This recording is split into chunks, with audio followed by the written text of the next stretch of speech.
Welcome back to Story Deep Dive with Dana and Rachel. This is a podcast with book coaches, editors, and besties as we talk about books, and not just as readers, but as writers, to get inspiration, lots of laughs, and a bunch of shenanigans from time to time. This month, we have been discussing Mistborn by Brandon Sanderson, and this is our editor's take episode where we kind of are trying to distill several conversations down to some big takeaways, which is not an easy thing to do. Okay, so let's just state that for the record. But before we get into that, Rachel, go ahead and let us know what's going on at A Story Cipher. Well, actually, we're going to talk about what book we're doing next week. Oh, yes, come on. Y'all, Dana is lost in the sauce. It's all good. This is Rachel keeps meticulous, copious notes, and this is her contribution to the podcast. No, I feel like sometimes your notes be making me damn. Like no, yes. Oh, that's right. Okay. Well, because which means that's you. I know. See, this is why her taking the notes, because then that means I'm like, wait, my turn already? I've been trying to hurry up. You're trying to delay because you're like, I gotta think of something. Hang on, Rachel, what's going on?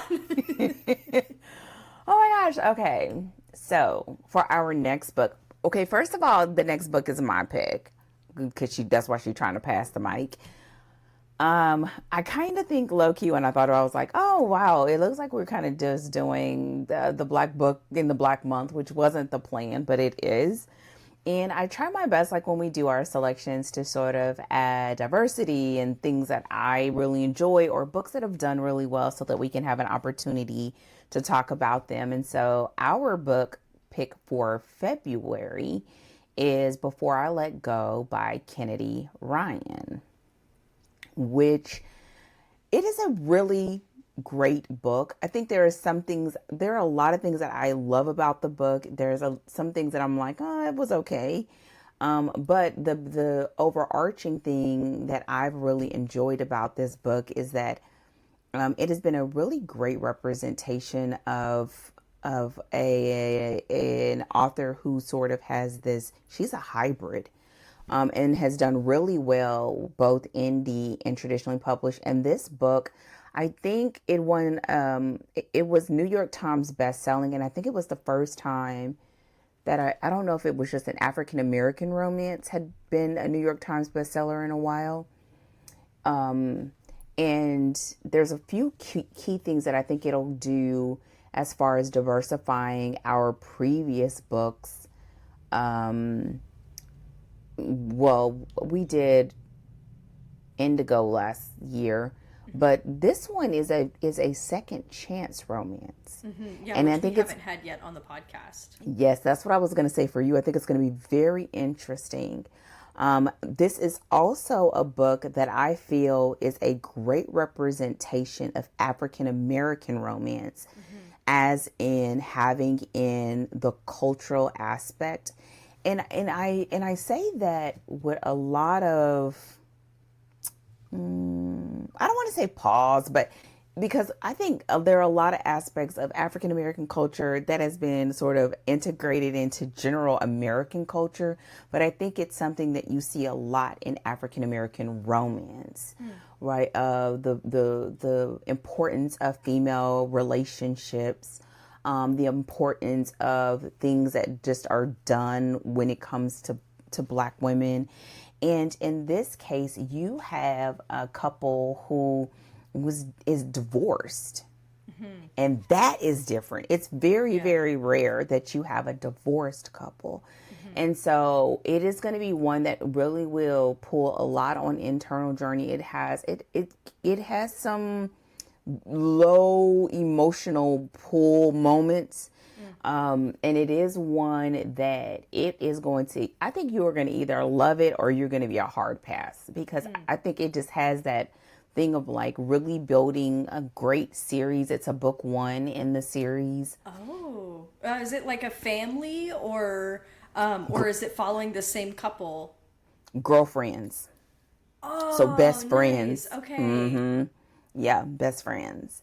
And so it is. It's and so and then on the flip in the final part of this, I met Kennedy Ryan at I actually went to two events and she was at both. But the one where I was able to talk to her for a little bit was at a romance author event where she did a kind of like an interview. They did it like, it was interesting. I thought it was going to be like a keynote, but it wasn't. It was like a sit down interview and she was being interviewed. And she talked a lot about her journey with this book and some of the challenges that you have with being an African American author and writing African American romance in a mainstream sort of capacity. And to me, it gave me a whole another layer of appreciation.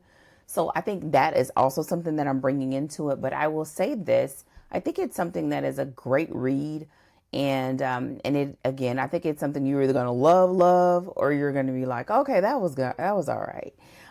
We did it as a book club selection, Yeah. and I think there were a lot of people loved looking at the setup, but I do think sometimes the cultural aspects of it is the thing where it's either you get it or you don't.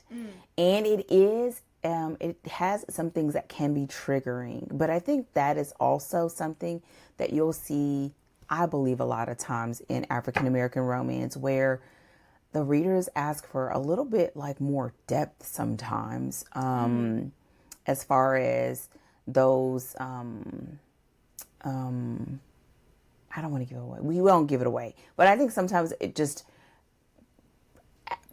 Black readers ask for a lot sometimes. So that's why I'm gonna say it like that. I don't have any. It's like I remember, like, this is like a hard, like a squirrel moment. I remember when I first started working with clients that were not just in African American romance. A lot of my clients when I first started were Black writers, because that's one of the ways that I got started. I think I told you, I used to represent writers who had books that were geared towards Black writing. So either I had fiction and nonfiction. It wasn't just romance, and so I was doing things like getting them into Essence reporting bookstores, getting them on TV shows, interviews. I was doing PR work. Yeah. So the majority of my clients were African American clients. So when I had started diversifying my client roster, the difference in the sort of undertone of books between Black romance and mainstream romance, to me, felt so different. I think it has been since you have dark romance, morally gray, more things that may be aligned with having trigger warnings. So, because usually that goes into a lot of like either trauma or familial relationships that bring in other dynamics. That was when it sort of was a lot more emotional weight, I guess. Yeah. And I guess that has a lot to do with just the Black American experience. So seeing that difference when my roster of clients started to diversify, that was so interesting to me. And so I think it's a norm, but it is different. It's different, but it's a great read. And I haven't read the other books in the series, but I plan to. And I took this book on a vacation, or vacation-ish, and I didn't even want to read it on an electronic device. I was like, I was reading the physical book. I just didn't want to be, I was so tired. Like, I didn't want to be on anything digital. And I just literally sat in the bed and read the whole time. I'm talking about cry. Oh.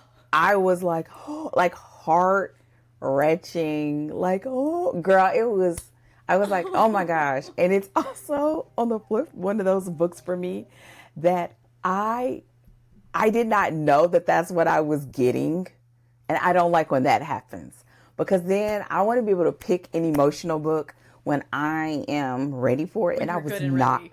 Yes. And I was already tired, and I was like, oh no, I did not realize it was so like. Yeah, well, So. you see, you took it on vacation, right? So you're like, I'm gonna read. It's gonna be romance. It's gonna be fun. And then you're like, oh no, Girl, You're ugly just cry. like, I'm like, I did not want to do this. oh my goodness. Oh my God. Man. So I say all this to say, great read. I think it's going to be a really great, amazing contrast, especially this read, you know, when we read these kind of reads and to see it through your eyes, like for the first time. I think it's going to be interesting. And it is a great setup to a series without being, it's not an interconnected, but it's just your female protagonists show up in the first book. And so it really does a great job of that. So it's just, it's not a hard, like an overarching plot, but that you meet them and you start like, oh, wow, like what's going on in that relationship? And so it's good. And it's also just has that family dynamic too. That's something else other than Knock 'Em Out we haven't had, because they have kids. They're co-parenting.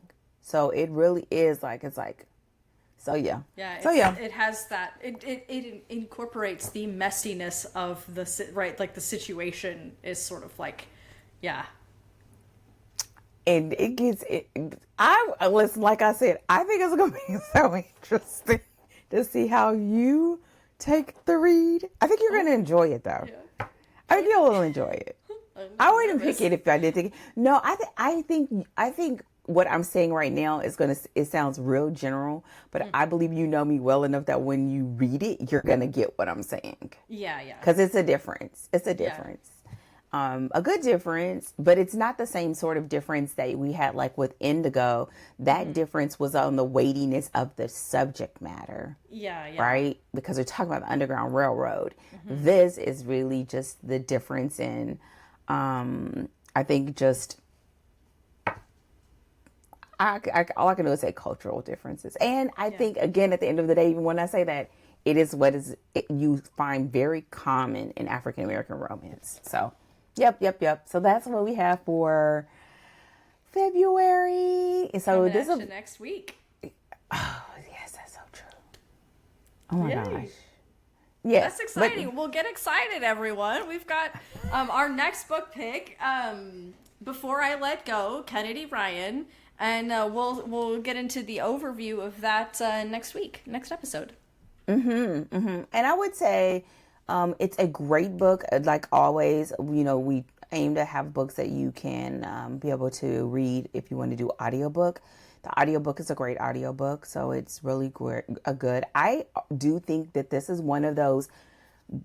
I find that there's been books here lately where I can enjoy the audiobook, but I love to see the words on the page. And this is one of those books where, you know, it's just something about the way that it hits. And you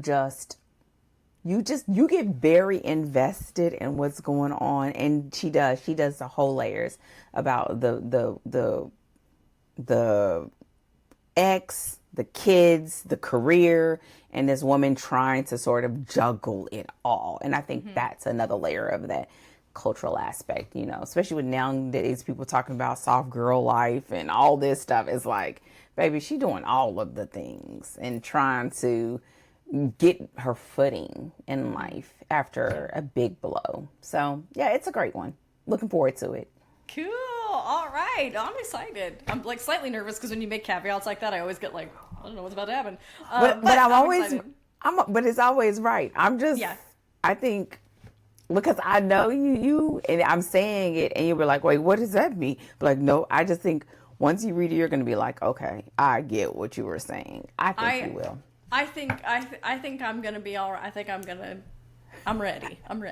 I think it will be interesting to see how you enjoy it against your normal fiction reads versus the other picks that I had. I think it'll be closer to the kind of depth you like in fiction versus some of the other romance that were more mainstream indie power hitters. You know what I mean? Because a lot of that it has depth, but it's like a popularity contest a little bit. But I think that's all I got to say. All right. I'm going to put a pin in it right there. Well, I can't wait. I can't wait to dive into our conversation. So shall we, with the summary? Yep, that's the one. So with that said, because I was on the hot seat and now we're going to continue, we're going to go ahead and get into the summary before we sort of distill down what are some of our editor's takeaways. I will say this, especially this is very evident in this book club selection. Like, this is nowhere near going to cover everything that we talked about. And we are very aware that because of this book being so many layers and details and all of that, there is no way that we were going to be able to cover everything. So I think these takeaways are doing a great job of showing, like, what are those things that sort of rise to the top that will make it fairly easy for you to sort of grab a hold of something as you move forward. And I think it also can help with if you go back and read this like story again after hearing this, because I think just sometimes the information being couched in a certain way makes it so that when you go back for another read, you can see it a little bit different because you sort of have hooks to hang that information on. Yep. And so with that said, if you can give us the summary before we jump into our editor's takes. Yes, ma'am. Vin is a Ska working on a thieving crew, just trying to survive. Just like every Ska, under the heavy hand of the Lord Ruler, God and Emperor over Luthadel. But when she gets recruited by Kelsier for a job, she discovers that her luck is way more than just luck. And Kelsier isn't just trying to rob the Lord Ruler, he's trying to kill him. This high-stakes job could change everything for Vin and Ska everywhere, if Kelsier and his crew of specialists can overcome Steel Inquisitors, noble spies, and teach Vin how to be a Mistborn, and how to wear a dress. That dress always gets me. So with that said, Rachel, what are some of the things that you would like for us to kind of make sure we sort of grab a hold of or hang our hooks on, or when it comes to Mistborn? Yeah, so just I'm glad that you gave the caveat before, because honestly, we had a ton of really good in-depth conversation over the last 2 episodes. So I highly recommend that you revisit those plot and character episodes, because this is like, we're pulling the kind of high-level takeaways off the top. We had a lot of really, really good conversation those previous 2 episodes. So there are kind of 3 key things that I sort of want to like pull out from our conversations. The first one is going to be about the importance and how to sort of implement plot management using that core story thread. And that's going to be thing number 1 that I really want to talk about. Thing number 2, which is directly related to plot management, is creating the first book of a trilogy such that it is a standalone. And the core story thread and understanding that core plot is how you do that, so that your first book of your trilogy or series clearly wraps up and we have satisfied the questions that we raised and sort of fulfilled our promises, while still opening us up for the next book or books. And then finally, one of the things that I think really came out of the characters' conversation that I just thought was so helpful is just talking about taking advantage of every opportunity with the cast that you have. So you have a certain cast, because your plot is like, oh, this character is going to show up, and I'm going to need this character, and you kind of collect all these characters, but then maximizing the effect of the characters that you have. So it's like, okay, these characters are already on the page, and they're here for whatever plot reasons or character, because you came up with this character. And then asking more questions about them, right? And inviting those characters to participate in the themes and the overarching exploration of the story, so that they become so much more than just like, this is a best friend, this is this, right? And they become multi-dimensional layered characters. And I just think that that's a really, as we were talking in the previous episode, that was such a like moment of insight of like, oh, there's a real opportunity here, and make sure you're taking advantage of it. So I kind of want to pull that back out to the surface. What about you? We're like neck and neck on that. Like those are the same things that I had. I wouldn't have said it exactly that way, but that's why we're different. I think the last thing that I would probably tack on to that is probably more of a summation of just realizing that this is a very complex plot, and it's a complex story, but everything is done in layers. And we talked about, you said last time, in our last conversation, talking about multiple passes of writing.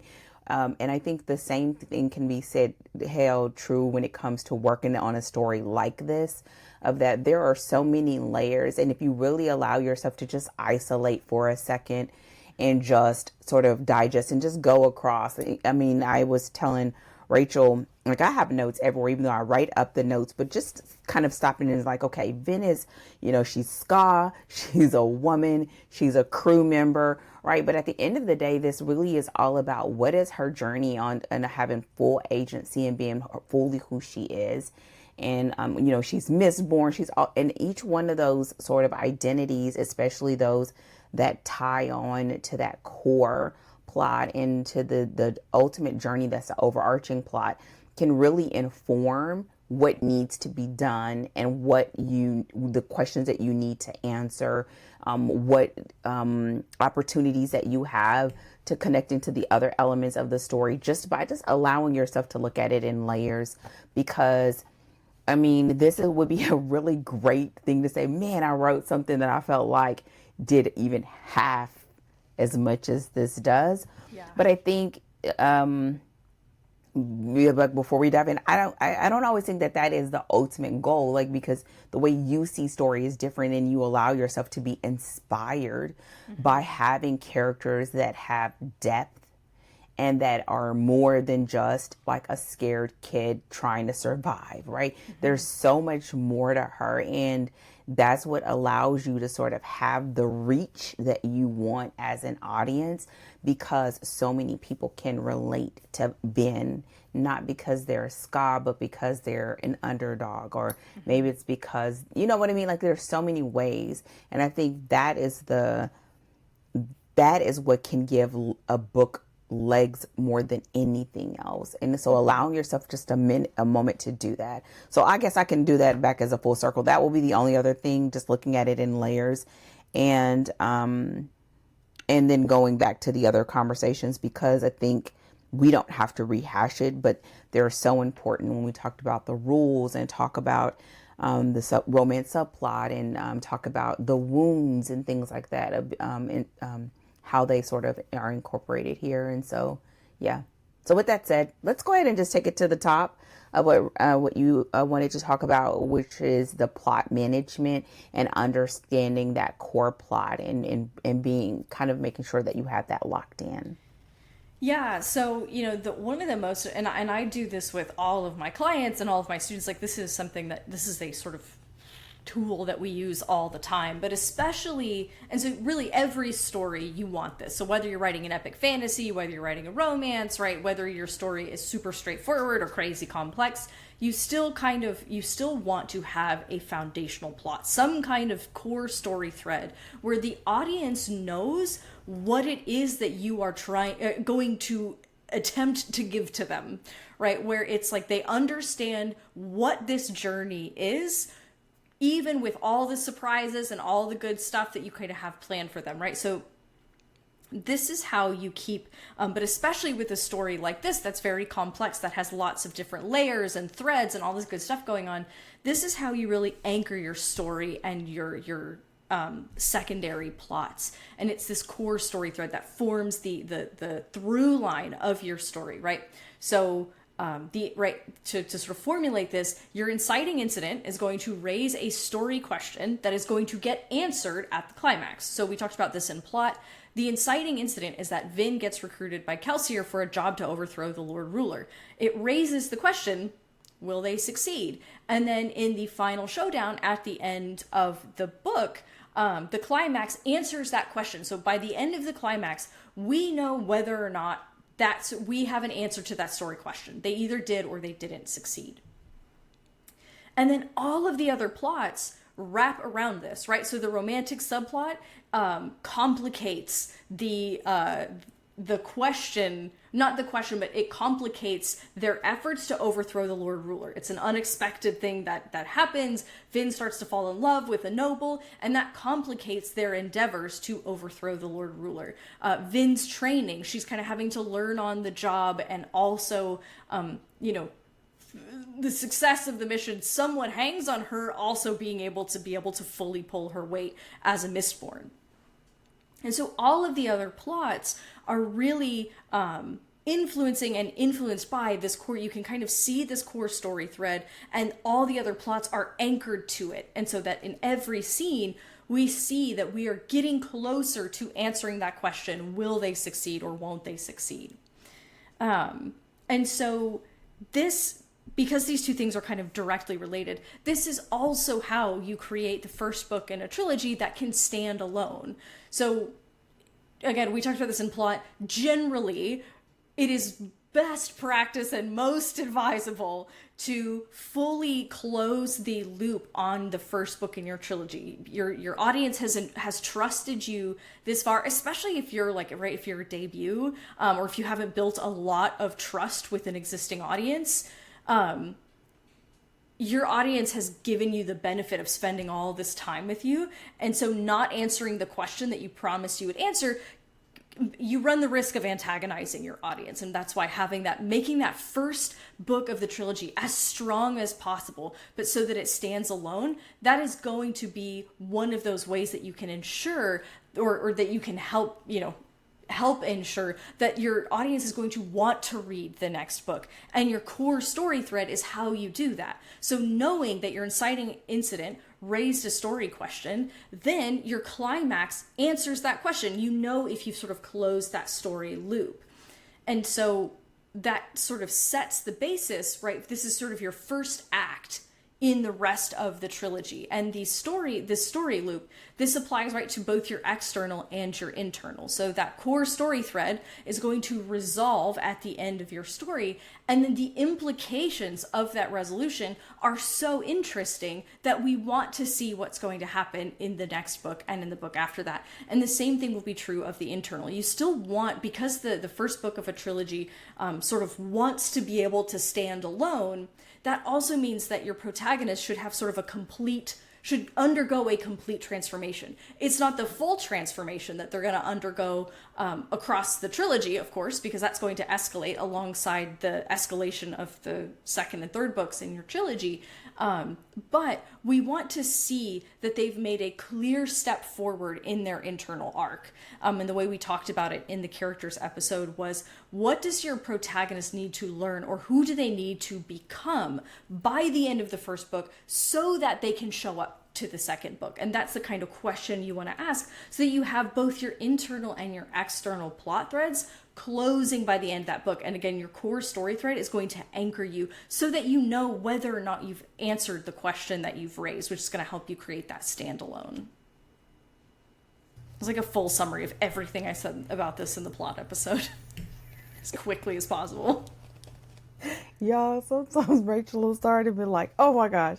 But I totally agree. I think the biggest thing against what you're saying right now, and when you're hearing all of those words, if you're like me, where my brain just needs to sort of settle in, it's like understanding like what that story promise is and what that core conflict is. Mm-hmm. And I think the other thing is not being so overwhelmed you can see this as Vin has to do this huge thing by the end of book one. Or you can really say, does she feel comfortable and confident in who she is?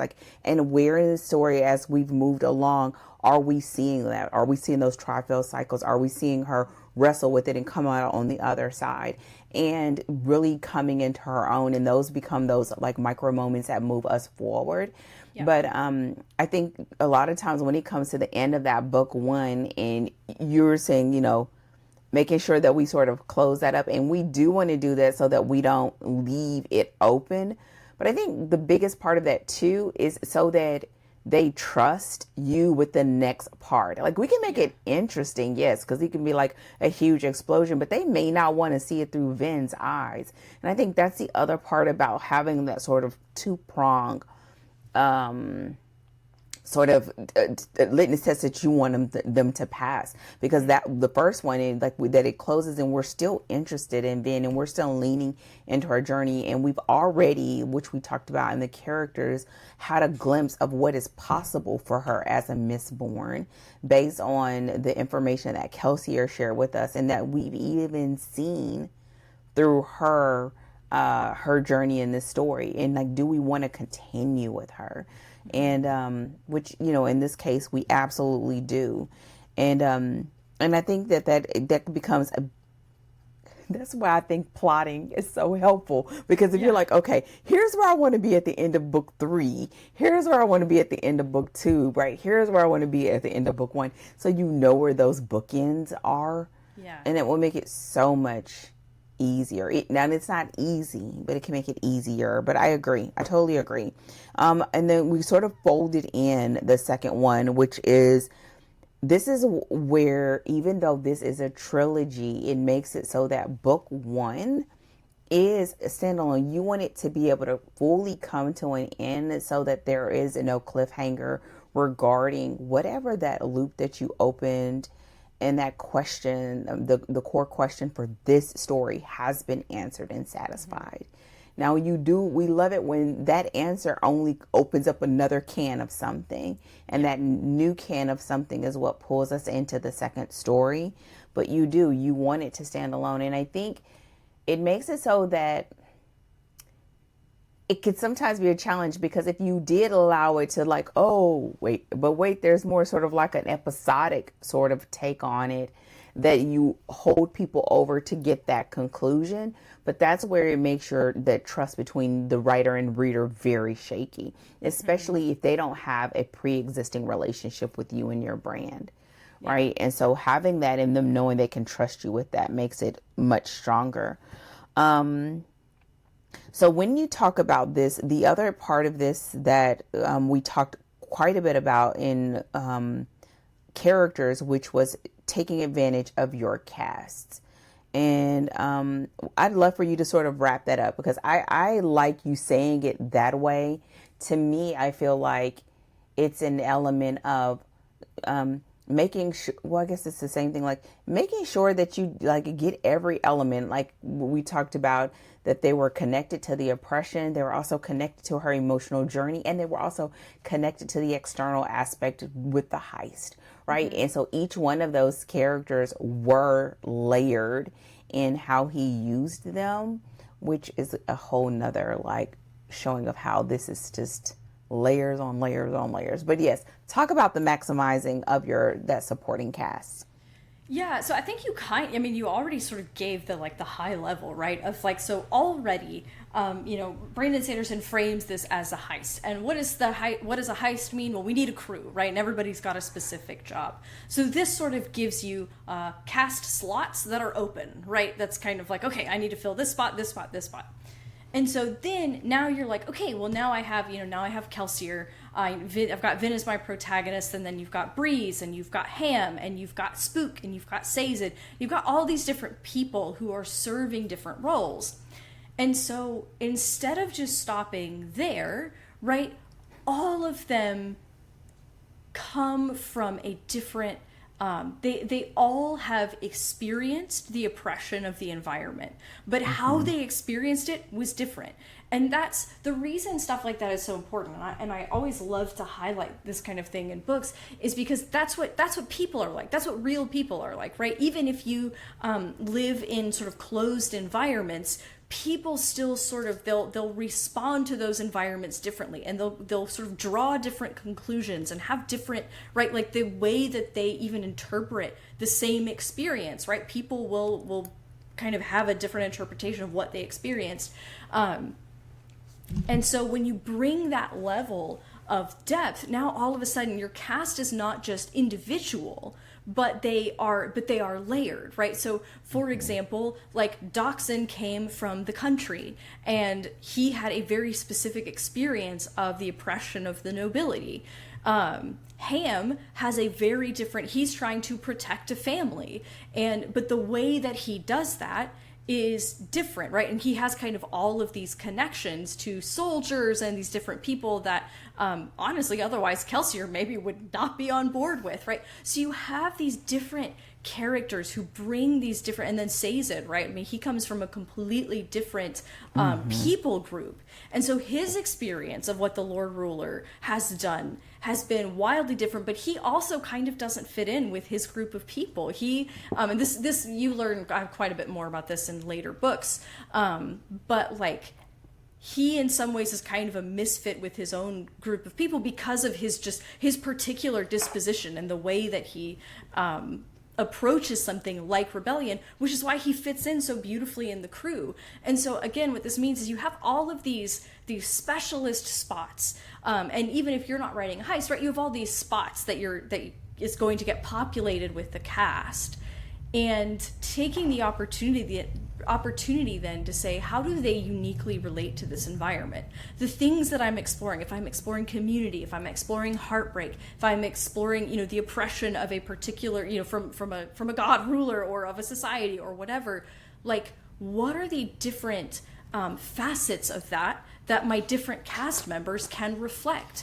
How can they have experienced this particular environment in such a way that lends them a unique experience and a unique voice to the story? And so there's such an opportunity to not just have people filling spots in your cast, but really give them their own story. And I think that Brandon Sanderson does this so wonderfully. And then you add into it your point, which I'll sort of hand over to you, is the fact that each of these people also plays a role in Vin's transformation, right? And that they become essential parts of her journey as well because of their unique experience and voice and skill set.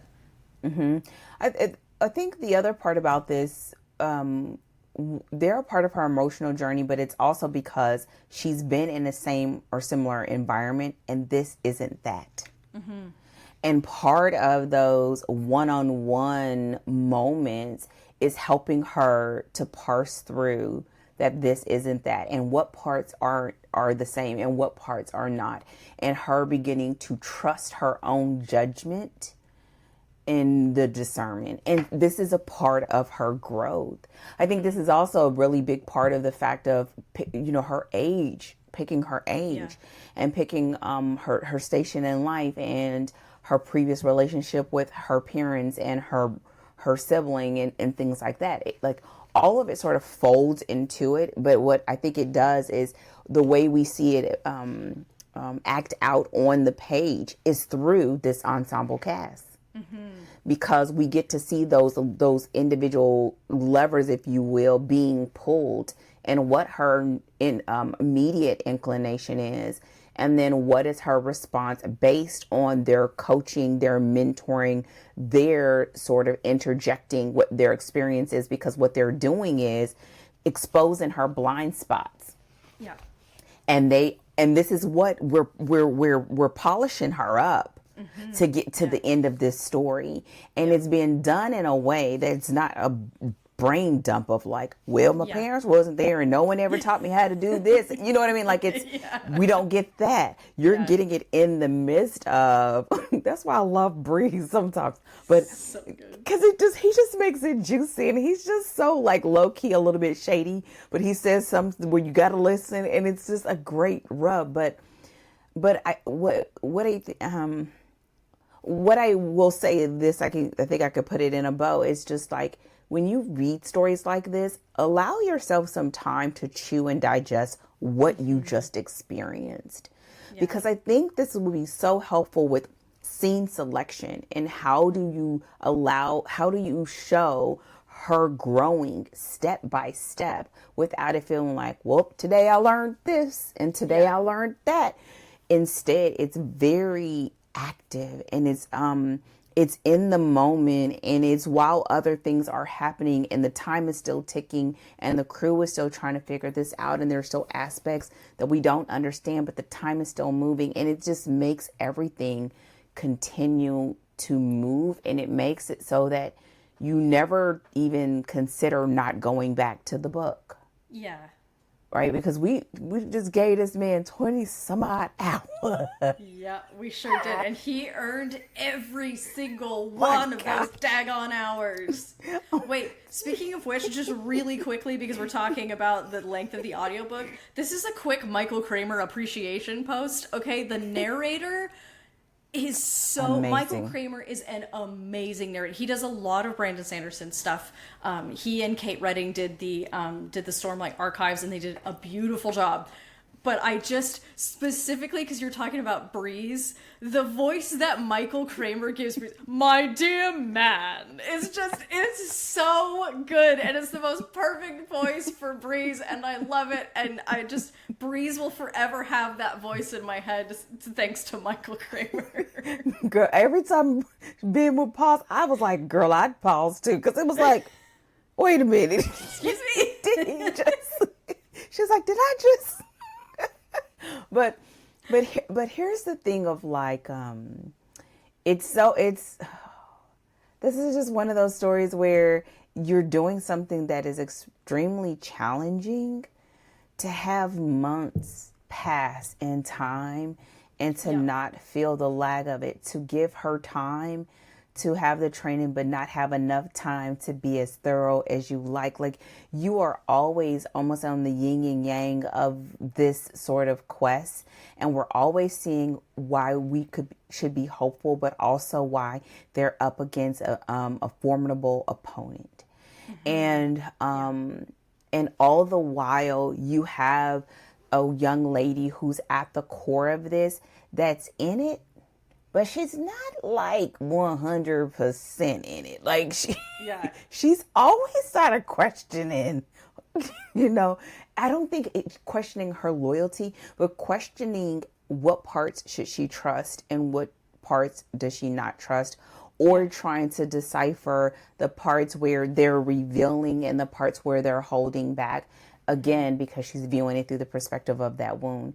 And so with the final thing that I will say about this, I think this is not in my notes, but I think this makes for a very yummy situation to be in as a writer, where you get the absolute most as far as the opportunity to submerge your readers in your story, but you get a lot from it as well as a writer, because you get to balance these levers, you balance these moments, explore these characters, explore this world, and having 3 books to be able to fully sort of let it breathe, if you will, that it just makes for a win-win situation if you give yourself the bandwidth to do it. And so I think it's just great pick, basically. Heck yeah. So that's maximizing your cast, and the fact that he did it, and it's a large cast and they all served multiple purposes. Yeah. Right, for what they did. He just really did that well. The final thing, which I think we kind of have touched on as far as what I wanted to sort of drive home, and I think I've said it a couple of times, is just knowing that this is layers.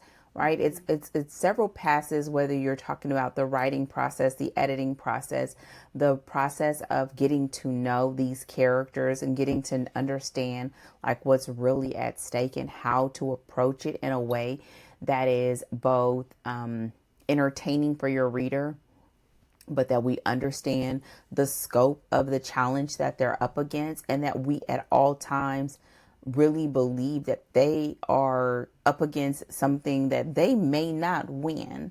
But we have those moments where we're like, wait a minute, this is a good crew. Then it's like, right. You want that because that's what keeps us invested. And so I think when you think about this, like editor from, book coach or editor to a writer, like give yourself breathing room and extend yourself grace to be able to sort of allow yourself to go through those passes and to ask yourself those hard questions so that you can get to the end and feel really proud of what you've done in your own way. It doesn't have to be in the Brandon Sanderson way. It could be your own way, but I think you will come out a much better writer and plotter and an understander of people, even if we're doing it through characters. So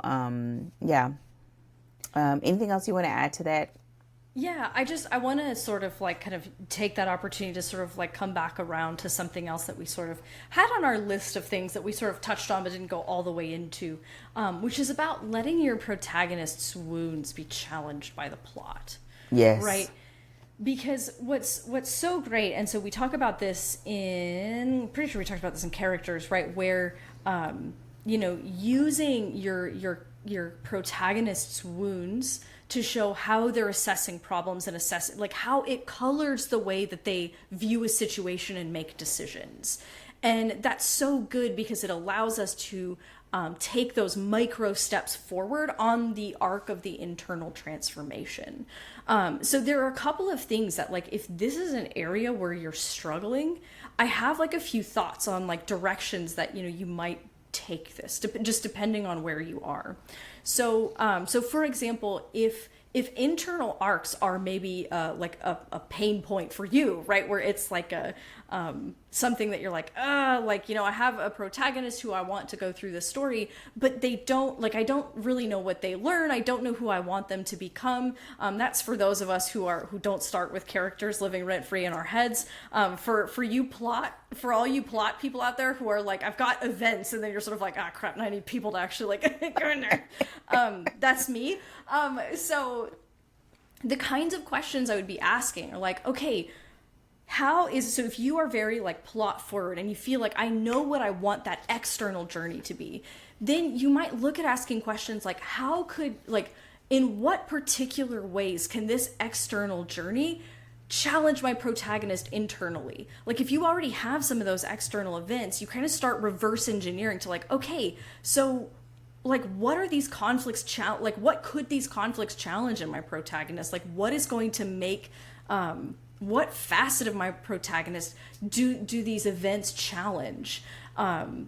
Versus like, if you have a protagonist and you kind of already know maybe what you want that arc to be, then you're asking more specifically, like, how can my plot challenge my protagonist? So you're starting to curate the events, shifting them so that they're hitting right at your protagonist's pain point when you already know that pain point, right? So you're either reverse engineering a pain point, or you're saying, okay, I have the pain point. Now, how do I want to challenge that for my protagonist? What does it look like for them to kind of undergo this transformation? And what needs to happen externally to kind of push them in that direction? And then likewise, right, with your cast, the same way you were talking about, Dana, that the cast was a part of helping the protagonist to grow and challenging Vin, right? Then you're sort of like, okay, now what does my cast add into this? What can my protagonist learn from these other cast members? And you're taking and we talk about this all the time, you're taking what you do know about the story and using that to reverse engineer to answer the questions that you don't know. Mm-hmm. And this is such a great example of that, because Vin,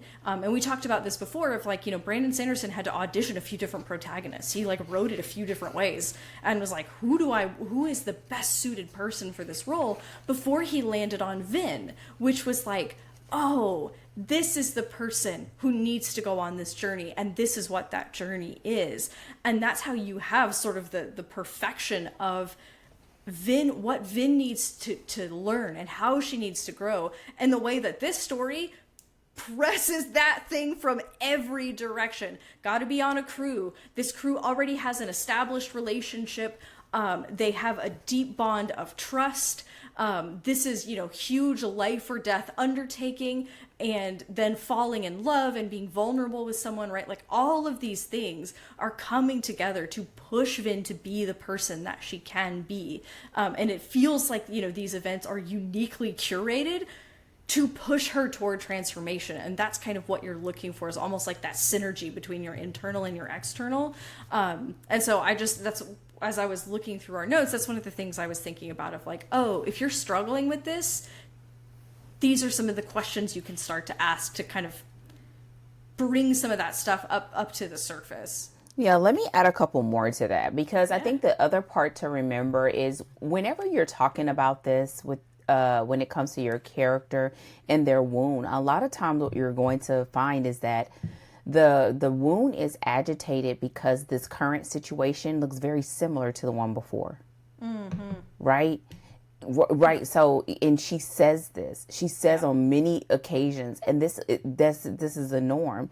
And so the some of the questions that I actually had on my notes was, what belief kept them alive once but hurts them now? Yeah.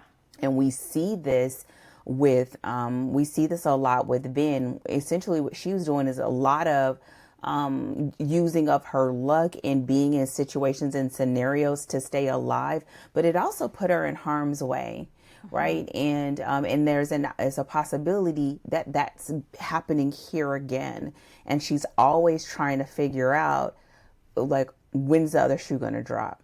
Okay, they trust each other, but is it real trust, or is it only trust that's temporary? So she's always sort of straddling that line. Another question you may ask is, where do they want connection but expect betrayal?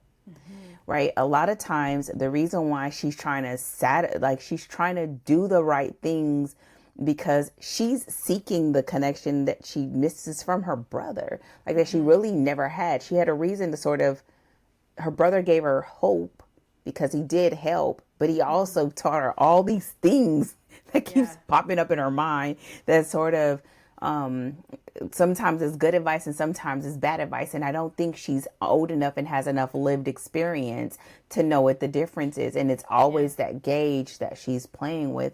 And so here, a lot of times is the fact that it's almost like a version of its own form of insanity that you hope that you do the same thing and get something different. Yeah. And that's one of those things that you're always playing with your characters. The final question that I had was, who challenges that belief without fixing it for them? And so here is the fact that she's looking for that. Even she's looking for it in Kelsier. She's looking for it in some of her crew members. But the reality is they can't fix that for her. And this is a part of where that sort of that external thing and the internal thing collide, because no one can fix that for Ben but Ben. Yeah. But you're going to keep giving them those external pokes, right? That because they have to get to the place where they realize, like, it's kind of like when we're in life, right? Everything that you need, if you really needed it, you have it. You don't think you do. You have everything that you need right now to deal with whatever it is that you're up against in this exact moment. You might not believe that, but you do. And it may not look the way that you hoped that it would look, and it may not be $1 million or whatever, but you can solve this problem. And so because if the solution was an external fix, then that means she would always need that person or that thing to fix her. Yeah. Right? This is where fiction imitates life, right? Yeah. Like the force is in you. But asking yourself those questions can also help you to figure out, well, what are those things that you need to utilize those secondary characters, and where are they get really close to making her feel some sort of comfort or support for those internal wounds that only she can fix or come to an understanding or address, which really is on the other side of that wound, which is the lies that she's adopted as her truths.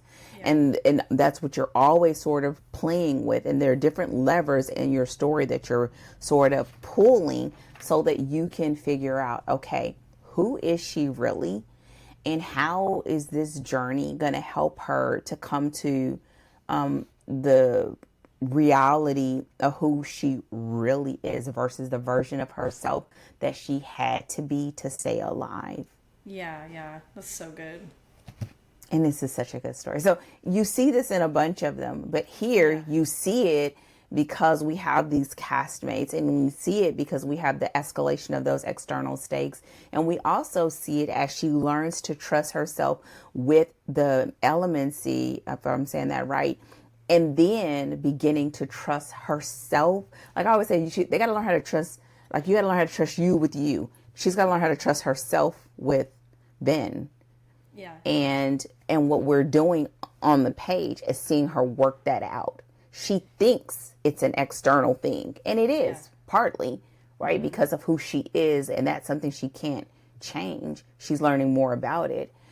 But we're watching her learn how to do that. In every book, she's going to get a little bit better with that.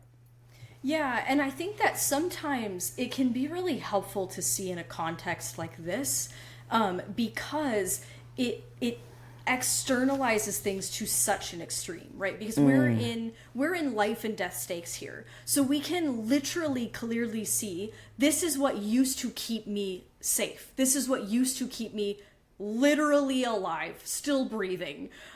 Versus, right, so sometimes it can be really helpful to see it in kind of one of these extreme scenarios, because then you can look at more emotional, right? Like I'm thinking about, like, if you're a romance writer and you're taking this back to romance, and you're able to say, oh, like it gives you this very kind of nice, crisp, I say exaggerated, it's not exaggerated, but right, this very extreme version as an illustration, and then you can kind of take that back and say, oh, right, like how did my protagonist keep herself safe, and how that's beginning to sort of fail her now. And so sometimes just seeing it in a life and death stakes kind of scenario just kind of makes those edges nice and crisp, because you can see it very clearly of like, this literally keeps me safe, and this is literally how in the pursuit of overthrowing the Lord Ruler and surviving along the way and needing to be a part of the crew, how this is actively kind of working against her.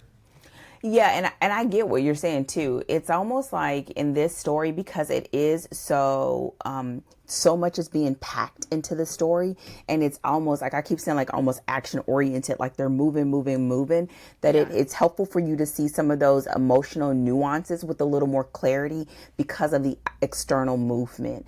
But if you would have the same scenario in an emotional capacity, like a romance, it's just that the external circumstances would be a little bit softer, if you will. Yeah. Right. And so here, because they need to get the soldiers, get them trained, get them moved, get them in the cave, like it makes it so that you're seeing this and she's having to react in real time. And because of the way that Brandon Sanderson wrote this, we see how she's interacting with it in her mind and how she's sort of responding on the external. But you would see this in any story. It's just in this one, because he does a really great job of it.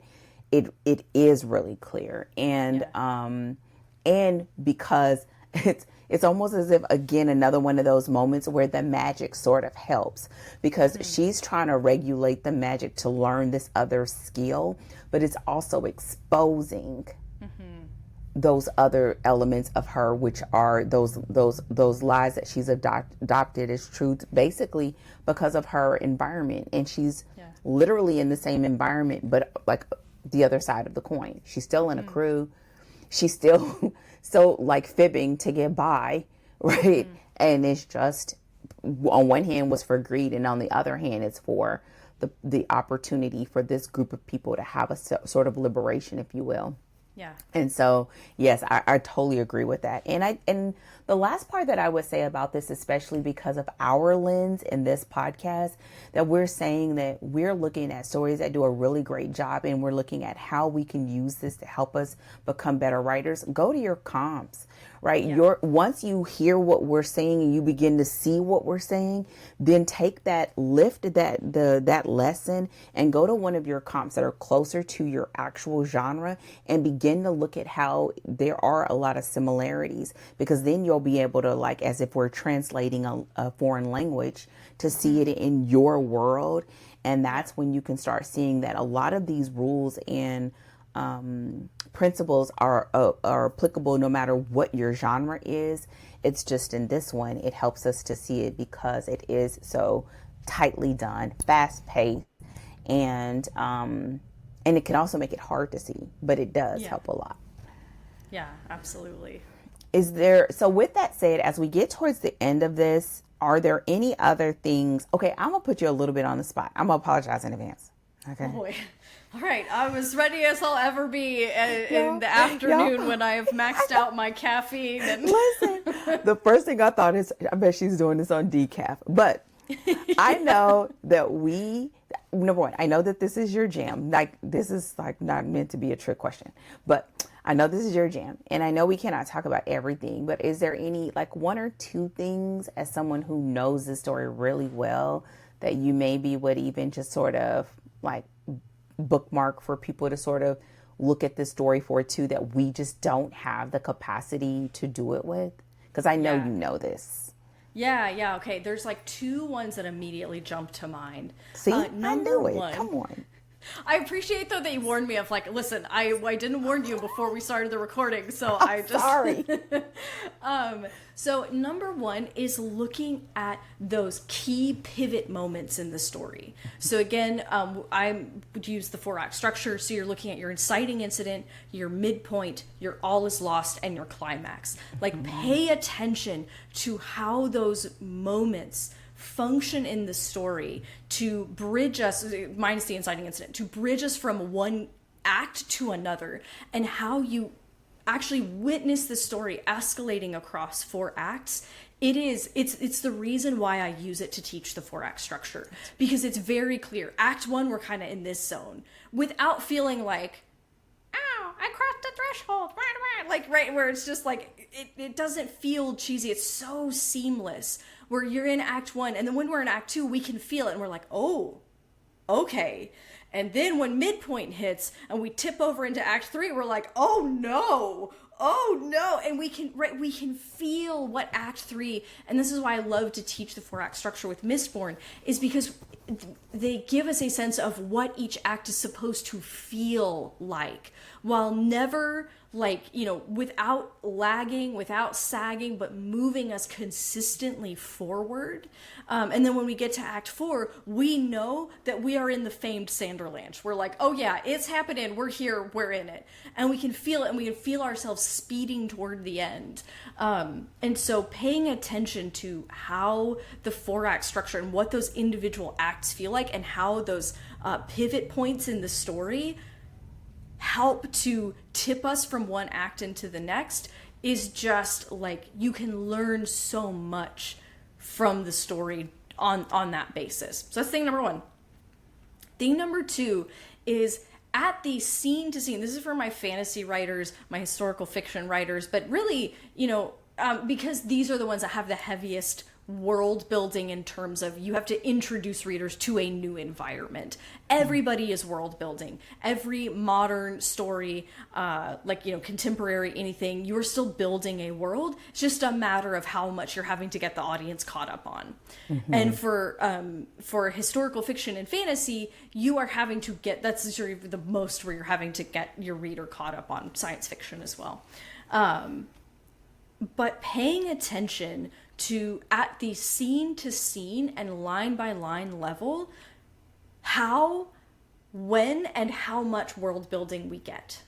Like the way that he delivers the world building through the action of the story, the times that he does explain things, and how much time does he take to explain them over and against when we are witnessing those things in action.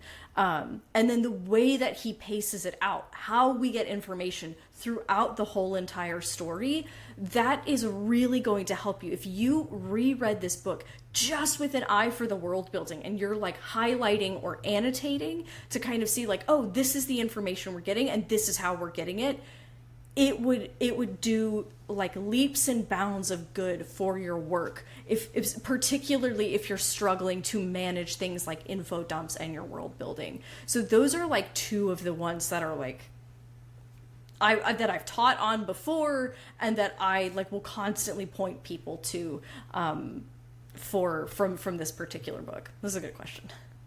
See, look at there. Well, everyone, this is our final discussion of Mistborn. We did our absolute best with the 4 episodes that we had. But I would definitely say, if you have not read it after listening to these 4 episodes, what are you doing with your life? Okay. I'm get some Brandon Sanderson and Michael Kramer in your life right now.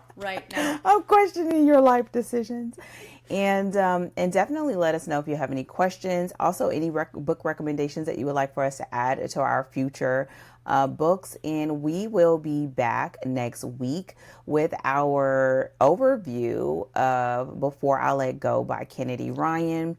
And we're going to go right out of fantasy into romance, okay? And we will be back again next week. If you haven't done so already, visit us online at storydeepdive.com. Thank you so much for joining us on this journey, and we will talk to you all really, really soon. Take care, and as always, happy writing. Goodbye.